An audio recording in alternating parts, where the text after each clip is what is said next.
Hello friends, welcome back once again. In part 2, we discussed about curriculum design in which we discussed steps involved in curriculum design, starting from analysis of social needs, translating the needs into course object learning objectives, and finally ending at syllabus formulation. This was followed by discussion on types of curriculum, namely overt curriculum, societal curriculum, hidden curriculum, and so on.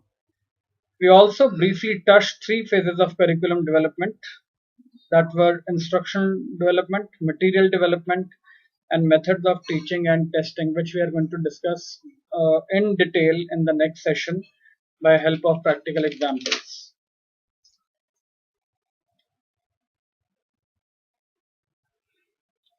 The objectives of this session are introduction to Bloom's taxonomy and understand how learning happens. So we start with Bloom's taxonomy. Benjamin Bloom in 1956 discussed classification of learning outcomes in six categories, namely remembering, understanding, applying, analyzing, evaluating, and creating. Now, as teacher, we need to understand that all these six classifications of learning has to be touched upon, and the syllabus is developed in a manner that in the beginning, that is first semester or first year, we mainly emphasize on remembering and understanding. Then from second year, we emphasize on applying and analyzing. And in the final year, the emphasis is usually on evaluating and creating. So all six classifications must be touched upon for making the learning effective among students. Let's start with remembering as the first point of the classification. What you remember and what you recall immediately comes under this particular classification. Say, for example, you ask the student to define something. You ask the student to give examples of a particular concept. You ask him to recall dates. You ask him to recall names of the creator of that concept, right? So these types of questions, when we ask, he has to use immediately his memory to recall something, and he will be able to recall something once he is remembering it.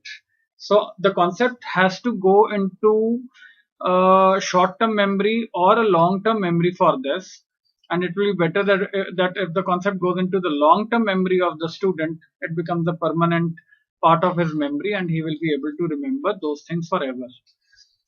Now, in order to test these types of concept, we go in for creating quiz, and we test his recall capability by asking multiple choice questions or fill in the blanks or true false types of questions, so that he is able to recall the concepts immediately and he is able to answer. Next point is understanding. So moving towards in-depth understanding and being able to construct meaning out of it. So unless he is not able to construct a meaning out of it, it will not be clear whether he has understood the concept or not. The example of this is reason for downfall of Mughals can be asked.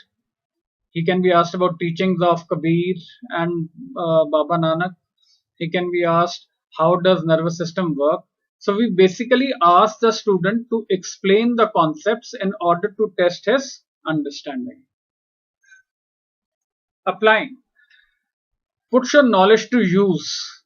Implement your understanding. So this is very important. Implement what you have understood. For example, knowledge of communication being applied for public speaking. So you have gone in for making him what are the features of a good public speaking, and now you ask him to actually demonstrate public speaking in front of the class. So then he is putting all his knowledge, what he learned in the book, into practical life. So that this is where he has started applying the knowledge which he learned in the class. Knowledge of MS Office applied for making PowerPoint presentation is another example of application. So we ask the student to perform a task in front of the class or otherwise, so as to understand ourselves whether the student is able to apply the concept or not. Analyzing. Think critically about what you know. Determine how concepts relate to one another and discuss the topic at length. Say, for example, what role has technology played in education? So then he can go in for analyzing when technology was being used, and he can start from board and chalk days to overhead projectors to PowerPoint projections, use of visual aids like YouTube, use of recorded sessions, and now use of these types of learning tools which we are using. So over a period of time, how technology has changed and how it has become the part of imparting education, all this type of things can be analyzed over a period of time. So he can discuss the topic at length. So over the period of years, how things have changed, he will be able to discuss. The second can be, how would you classify personality of Mahatma Gandhi? So then the student can start discussing how the personality of Mahatma Gandhi changed over a period of time, from the period when he was young and he was practicing in South Africa to the period of his struggle for freedom in India, and finally by the time Britishers went, what type of personality Mahatma Gandhiji was having. So this is how we can go in for making him analyze a particular concept by asking and framing the questions in a right manner. Evaluating. In this, he has to bring all pieces of education which he has got, the pieces of concepts which he has learned together. And we can then put up questions like, what judgments can be made after you have critiqued the information. Right now, the information may be related to, say, rule of Britishers in India. So he will go through all the pieces of information available to him, and then he starts criticizing in favor or against that particular information, and he will be able to pass the judgment.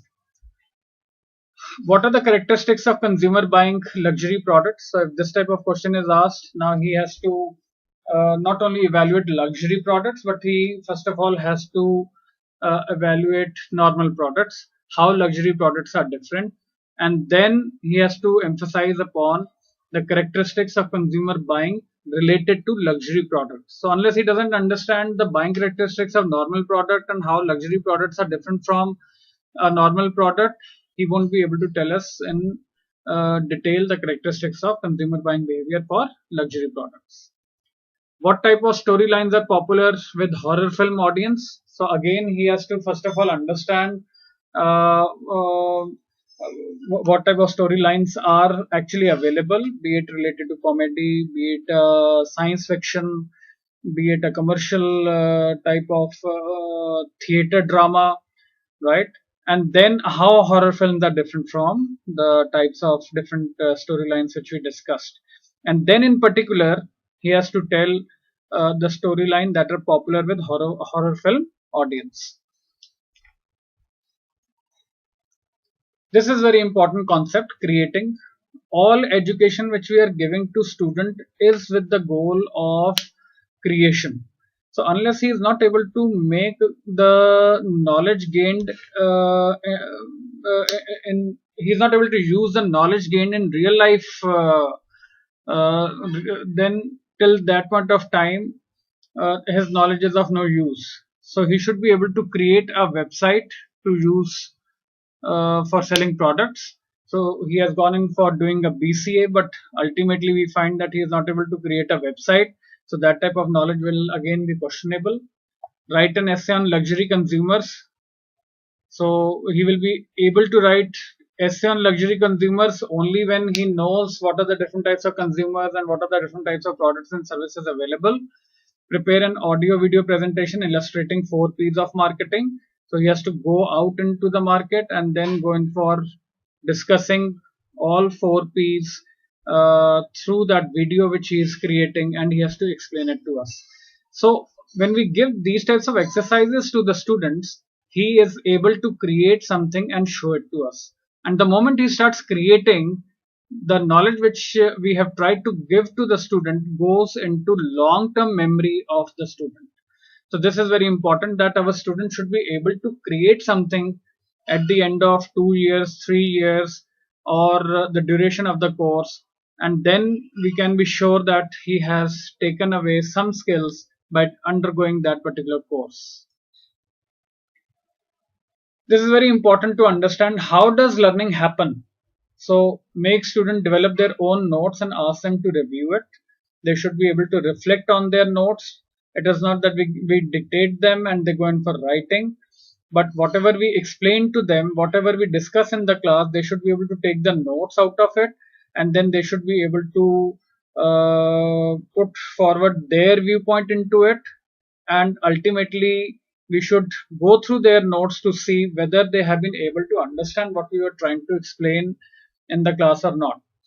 Now, I would like to highlight that there is a concept of reflective notes which is coming up, which is again made a part of evaluation process.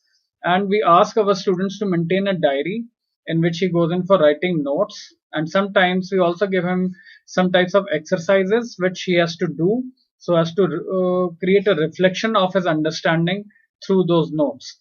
And at a regular interval of time, we can take that diary to assess whether the student is learning something in our class or not. It is important that we create their groups in the beginning of the semester, so that in the groups they start learning. There should be some assignments which should be given to the group. The idea of creating group is that peer-to-peer learning is encouraged by creating these types of study groups. I also discussed about Senshin groups, which was a concept created by Harvard, and it has been found that when students study in groups of their peers, their learning is better.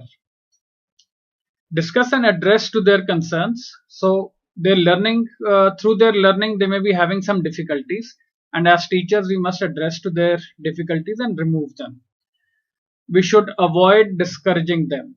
We should always encourage them to ask questions in the class so that their learning is enhanced, and try to attain their goals innovatively. And we should keep on changing the way of teaching in the class. We should involve them through different innovative exercises in the class so that their interest remains in whatever we are teaching. It is very important to understand as teachers that when we are dealing with technology nowadays, Dr. Google is there everywhere and it is available on their phone. So before we start discussing the concept, they start searching the things on the mobile phone. So as teachers, we will be only given importance if we give them something new in the class, and we make our class innovative, creative, and they would like to come to our class to learn something new. Now, if that something new is missing, then we are in problem. So as teachers, it's a challenge for all of us that we should go in for creating something new in every class, and we should be able to retain their interest in the subject at every point of time. Finally, let's go in for understanding once again and recall what we have learned in this particular session. We discussed about 6 classifications given by Benjamin Bloom in 1956, from remembering to creating. So recognizing and recalling facts come under remembering. Understanding what the facts mean comes under understanding. Applying the facts, rules, concepts and ideas come under application of the concept. Breaking down information into component parts comes under analyzing. Judging the value of information or ideas comes under evaluation. And combining parts to make a new whole is creation. So our goal is to make our student create something by the end of the course. So that's end of part 3. We now meet in part 4, where we'll discuss some practical concepts related to curriculum design. Thank you.